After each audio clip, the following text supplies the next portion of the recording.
Hey friends, welcome back to the Guitar Max channel. And headless guitars. Guys, headless guitars are here to stay. What used to be considered a quirky design feature has now become an established part of the guitar industry. And the best part is, the days of having only a few choices for headless guitars, or choices that were going to cost you many thousands of dollars if you wanted a headless guitar, those days are gone. Now, thanks to companies like Eart, which makes a ton of different affordable guitars, you can get into a really nice headless guitar for just a few $100. This guitar here goes for $369 on Amazon, and it comes with some nice modern features that people have really started to expect on budget-friendly guitars, like roasted woods and the rounded ball in stainless steel frets. And this one in particular has a newly upgraded, really nice bridge, which makes a huge difference on the headless models. So headless guitars have gone through a really interesting evolution, because back in the day you had Steinberger, and the guy from White Lion, Vito Bratta, played one, and a few other people, right? But for mainstream brands, that was pretty much the only choice you had. But then later on in the 2000s, there was a big resurgence in headless guitars, and some other companies, some new companies, started making some really nice, really exotic headless guitar models. The only problem was those were really expensive, and even today those brands remain very expensive. But since that second wave of headless guitars, the popularity of the instruments has not gone away, and it's maintained, and if anything, I think it's even grown slightly since then. And so because of that new demand, the demand from the new generation of headless guitar players, there has been, of course, a demand for more affordable instruments. Now, specifically, this model is the GW2P SE. But what's really going on here is that Eart has a whole line of headless guitars, but it's all based on this body, and then there's a bunch of different pickup configurations and colors to choose from. So they've basically, with this line, they've basically created the go-to affordable headless guitar series. Now, as I'm talking about this, I'll give you guys some close-ups, but spec-wise, this guitar has a roasted mahogany body. It's got the roasted maple neck. It's got a standard rosewood fretboard, 24 stainless steel rounded ball in frets, and this one has the truss rod adjustment here at the neck pocket, which I absolutely love. This particular model is a humbucker single pickup arrangement, single volume, single tone, and a 5-way switch. And then this Eart branded bridge down here, which is probably my favorite part of the guitar. One of the problems I've run into in the past with these affordable headless guitars is they're really difficult to tune. The tuners are always really hard to turn. There have been some models in the past that actually came with a little metal crank that you pull out of the bridge, and then you plug it into the tuner and you tune it with the crank. That's how hard it is. You actually need a little piece of metal to assist you. This bridge is totally different. These tuners, first of all, they've got a great grip, great knurling on the end here, and they're actually very easy to turn, very easy to get in tune, very smooth. It just works great and stays in tune. Of all of the affordable headless guitars I've tried, this bridge right here is easily the best. Okay, let's go ahead and plug this thing back in and listen to some more sounds that we're going to get out of this guitar. And then there's some more stuff that I want to talk about with the guitar after the demo, like the balance and the weight of it, and then also just who plays headless guitars and why you would want to play a headless guitar, all that stuff after the demo. Now, real quick, guys, if you enjoy videos like this, checking out cool new affordable guitars, and also staying up on all the latest news in the guitar universe, and you have not already subscribed, please consider subscribing right now. Okay, let's listen to how this sounds, and I'm back again using the new Gus G Tonex plugin for the demo. Let's check this out.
All right, guys, so there's some big things I want to talk about with this guitar.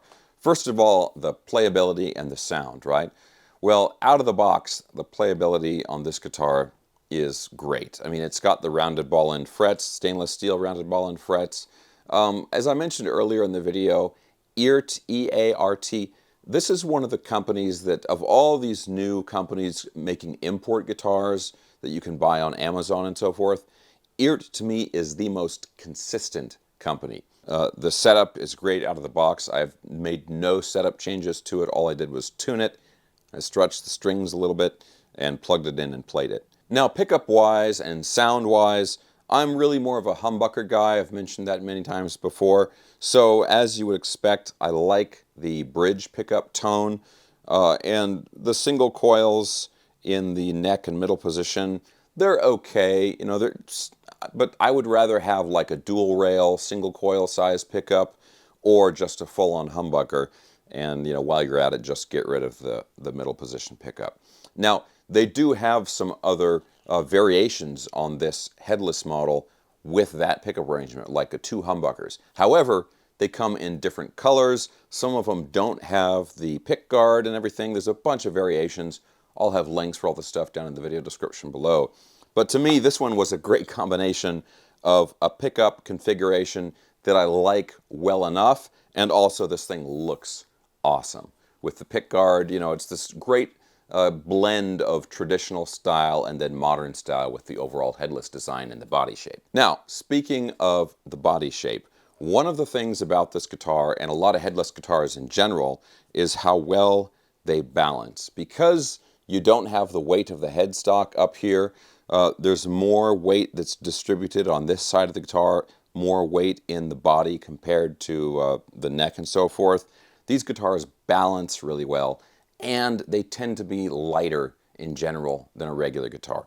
I weighed this one. It's 5.7 pounds, so under 6 pounds, very, very comfortable weight, and just the ergonomics of the body. You've got this belly cut here.